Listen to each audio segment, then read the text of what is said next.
Now at 11, a vigil and a counter-protest tonight for a man shot and killed by sheriff deputies in Clark County. It is 11 o'clock. Good evening, everyone. I'm Jeff Gianola. And I'm Elizabeth Din. We have team coverage on an evening that saw tears and rifles as family and friends honored Kevin Peterson Jr. amid a night many are even fearing could end in more violence. We start with Jennifer Dowling. Good evening. Yes, we're at Highway 99 and Northeast 72nd and 68th, and you can see that there's candles out here. This is where the vigil took place earlier in the night. There are still people coming to pay condolences to a small memorial that has been put up there. But this was also the scene of some tension earlier in the night. We still have a group standing over by the 99 saloon. They had flares lit just about half an hour ago and were yelling at people dressed in black, presumably those Black Lives Matter protesters, and we think those are Trump supporters standing over there. So those two groups met in the street while the vigil was underway. The vigil itself was peaceful. It was near the back fence of the U.S. Bank building where the Kevin Peterson Jr., the 21-year-old, died. The vigil itself, again, was quiet and peaceful over by the fence. Hundreds left signs, candles, and well wishes and gathered around the family as they paid tribute to the young man. The family requested privacy tonight as they were grieving. Parents in the crowd were touched by the loss of Kevin, and we talked to a mom tonight who came to pay her condolences as well. She spoke about the pressures and dangers that people of color face daily. Take a listen. Every night I go to sleep and I'm scared. I'm scared that I could get killed in my bed like Brianna. I'm scared my kids could be driving. I'm scared for my friends. I'm scared for everybody.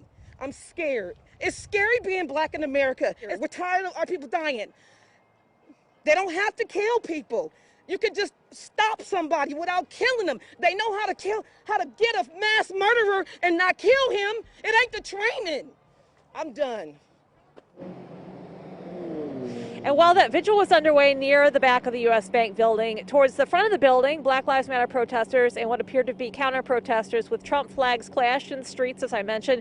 We observed people from both groups carrying weapons. From our perspective, on the BLM side, we saw pepper spray deployed by people against one another. Someone from one group yelling that a 3-year-old had been hit by the pepper spray. We think that was someone within the BLM group. We also saw bottles, cans, or other projectiles thrown between the two groups, and several weapons, including hatchet handles, even a bayonet, some very strange things, pipes, baseball bats, several types of guns, paintball guns. We even just saw about half an hour ago a truck go by with Trump flags on it firing paintball guns at some people in the crowd out here dressed in black, presumably BLM supporters. So it's been a very active night out here in the Hazeldale area. It looks like things are wrapping up here, but it sounds like they could be on the march somewhere else. So I'll toss it back to you in the studio. All right, Jennifer, thank you. Let's get straight to Jenny Young now, live with the protesters. Jenny, where are you and what are you seeing at your location?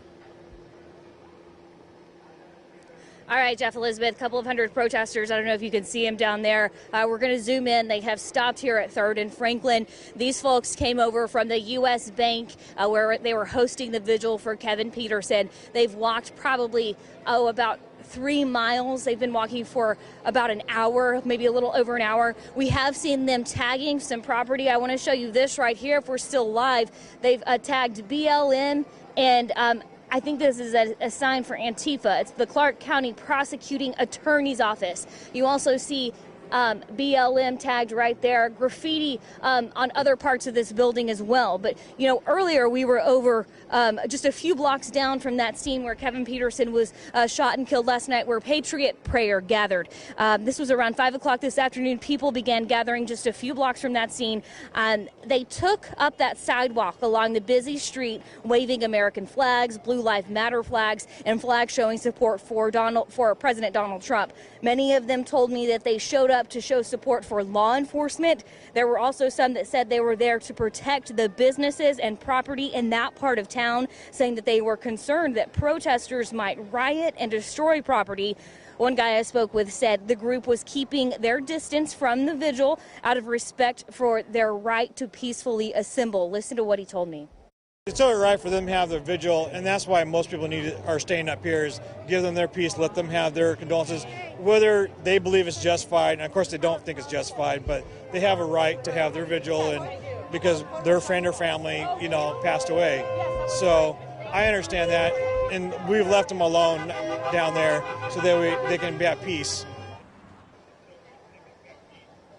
Now, a lot of people from that conservative group, Patriot Prayer, did make their way down across from the U.S. Bank, where they stood across from that vigil waving the flags, and it did get heated down there. I didn't see any violence, but I know my colleague Jennifer Dowling did. Now, again, out here live, we're at 3rd and Franklin in downtown Vancouver, where we have been marching with protesters who left that vigil to come march around downtown Vancouver.